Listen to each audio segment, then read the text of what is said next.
baisse.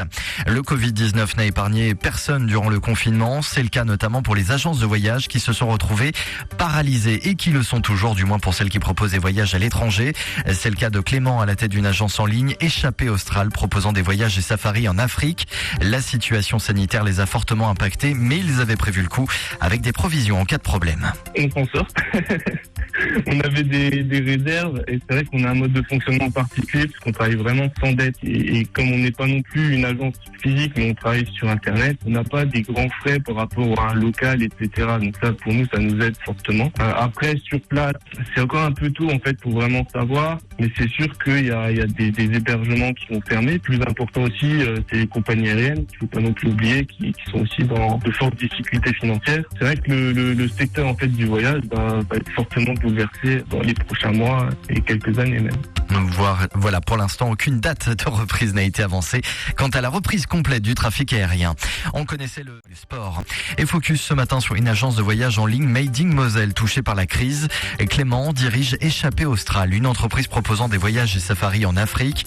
Elle est aujourd'hui à l'arrêt à cause de la situation sanitaire. Les avions sont pour l'instant cloués au sol. Les frontières sont fermées. Il faut désormais prendre son mal en patience.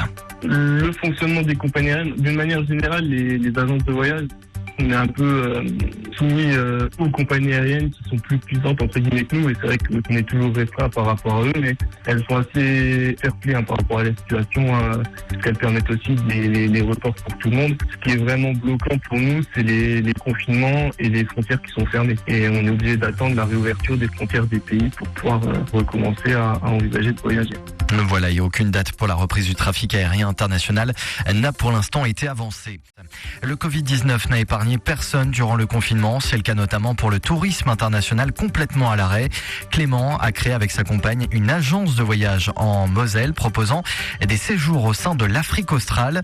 La fermeture des frontières et la non-reprise des vols ne lui permettent pas aujourd'hui de redémarrer son activité. Je suis en contact avec différentes personnes dans les différents pays parce que c'est vrai qu'on travaille en direct en fait avec les logements, les guides locaux, donc nous on a des bons rapports avec eux et ils nous donnent régulièrement des informations. Selon les pays, la politique est un tout petit peu différente. Par exemple la Namibie, ils avaient fermé leurs frontières très très tôt pour éviter tout problème. L'Afrique du Sud, ils sont mis dans un confinement mais très très strict. Maintenant ça va un petit peu mieux. Donc en Afrique du Sud, ils avaient mis un confinement sur 5 niveaux. Maintenant ils passent en niveau 3, mais il reste encore des restrictions plus importantes que nous en France. Voilà, pour l'instant, aucune date de reprise n'a été avancée.